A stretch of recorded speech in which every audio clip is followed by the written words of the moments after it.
Ideal India TV, हर खबर बेफिक्र। Subscribe now. आदि पुरुष फिल्म का टीजर लॉन्च होने के बाद जिस तरह से फिल्म के आलोचनाओं का दौर जारी हुआ, सोशल मीडिया पर जिस तरह से फिल्म के टीजर लॉन्च होने के बाद तरह तरह के कमेंट आ रहे हैं, अच्छे भी हैं, कुछ बुरे भी हैं, कुछ एक्टर्स के डायरेक्टर्स के फेवर में हैं। ज़्यादातर कमेंट्स की बात करें तो लगातार क्रिटिसिज्म ही देखने को मिल रहा है। ऐसे में अभिनय को जीवंत भगवान श्री राम के जीवन को एक पर्दे पर आज से 35 साल पहले उकेरने वाले अरुण गोविल, जी हाँ, भगवान श्री राम का किरदार निभाने वाले रामानंद सागर निर्मित रामायण में जिस तरह से अरुण गोविल जी ने अभिनय किया, भगवान राम को साक्षात अपने अभिनय से प्रकट किया स्क्रीन पर। पर्दे पर भगवान श्री राम का अभिनय करने वाले अरुण गोविल ने सधे हुए अंदाज में मर्यादाई भाषा को ध्यान में रखते हुए फिल्म के बारे में क्या कुछ कहा, आइए जानते हैं। नमस्कार। 4 दिन पहले जब फिल्म आदि पुरुष का टीजर रिलीज हुआ, तब से लेके अभी तक चारों तरफ एक हंगामा है, एक शोर है। फिल्म इंडस्ट्री में, चैनल्स में, जर्नलिज्म में, एडवर्टाइजर्स में, संत समाज में, चारों तरफ एक शोर है। चारों तरफ डिबेट्स हो रही हैं, चारों तरफ भली बुरी बातें कही जा रही हैं। मेरे पास भी सैकड़ों फोन आए होंगे, सभी चैनल्स से फोन आए, जितने सभी जर्नलिस्ट हैं, बड़े बड़े जर्नलिस्ट, और सभी के फोन आए। They wanted my reaction on that, on the teaser, कि आपको कैसा लगा, आपके क्या रिएक्शन है, आप क्या सोचते हैं इस बारे में। मैं आपको सच बताऊं, मैंने एक भी शब्द किसी से नहीं कहा, मैंने बात ही नहीं की उस विषय में। मैंने कहा नहीं, मुझे कुछ नहीं कहना है। लेकिन मुझे लगा कि मुझे आपसे कुछ बात तो करनी चाहिए, आपसे करनी चाहिए।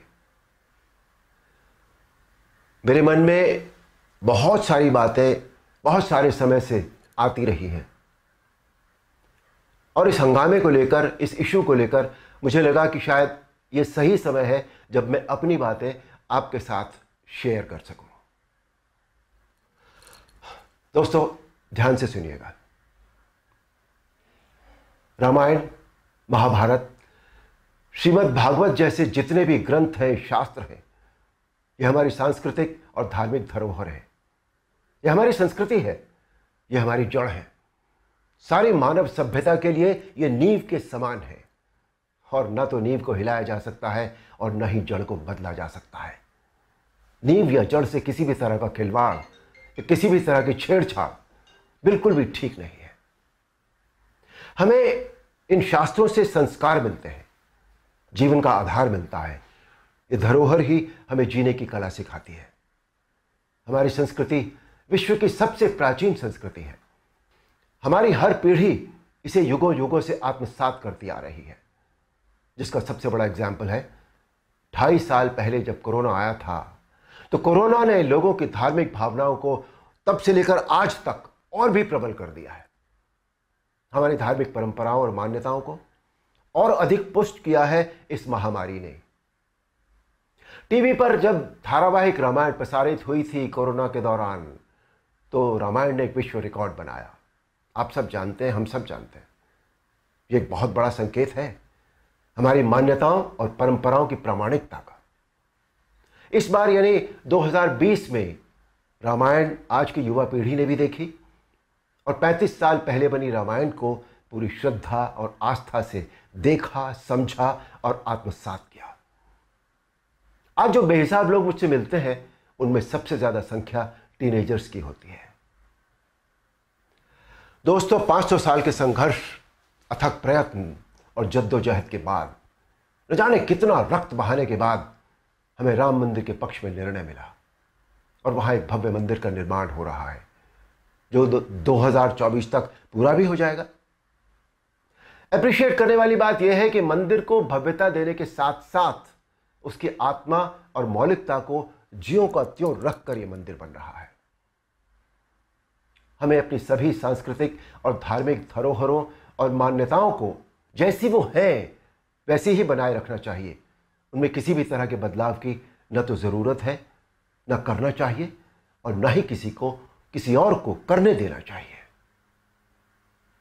भला कोई अपनी नींव हिलाता है क्या? कोई अपनी जड़ें बदलता है क्या? हमारी इन धार्मिक सांस्कृतिक मान्यताओं और परंपराओं को किसी भी तरह का कोई नयापन देने की आवश्यकता नहीं है। देखिए, मेरा प्रयास और कर्म तो यही है कि मैं इस जनरेशन को और अगली पीढ़ी को भी वही सिखाऊं, वही बताऊं, वही दिखाऊं जो वास्तव में सत्य है, शाश्वत है और सनातन है। एक बात और सोचने वाली है, किसी और धर्म की परंपरा या मान्यता में जब किसी भी प्रकार का बदलाव या नयापन नहीं किया जाता तो हमारी सनातन धर्म की मान्यताओं परंपराओं के साथ छेड़छाड़ आखिर क्यों? आजकल ये चलन सा बनता जा रहा है कि सनातन धर्म का मजाक बनाओ, देवी देवताओं के ऑब्जेक्शनेबल पोस्टर बनाओ, अभद्र भाषा में बोलता हुआ दिखाओ। आखिर किसने अधिकार दे दिया कि कोई हमारी धार्मिक आस्था से छेड़छाड़ करे या हमारी भावनाओं को ठेस पहुंचाए? कुछ फिल्म मेकर्स,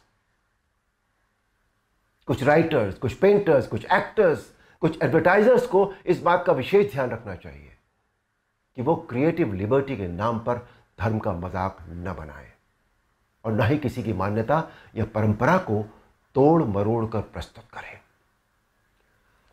दोस्तों, ये किसी राजनीतिक पार्टी या धर्म के लिए नहीं, बल्कि पूरे देश के लिए एक स्वाभिमान बढ़ाने वाली बात है कि आज हमारे प्रधानमंत्री श्री नरेंद्र मोदी जी के नेतृत्व और कुशल मार्गदर्शन में देश के कोने कोने में सांस्कृतिक, धार्मिक और ऐतिहासिक धरोहरों को पुनः पहचान मिल रही है।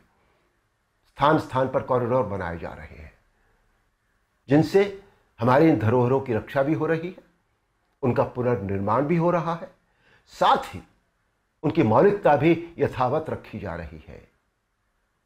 मोदी जी, ये देश सदैव आपका ऋणी रहेगा। मेरा अनुरोध है आप सबसे कि आप सब पूरी सक्रियता और जागरूकता के साथ अपनी अमूल्य सांस्कृतिक, धार्मिक मान्यताओं और धरोहरों को सहेज कर संभाले रखने का संकल्प करें और दूसरों को भी इसके लिए प्रेरित करें। धन्यवाद। नमस्कार। आइडियल इंडिया टीवी, हर खबर बेफिक्र। Subscribe now.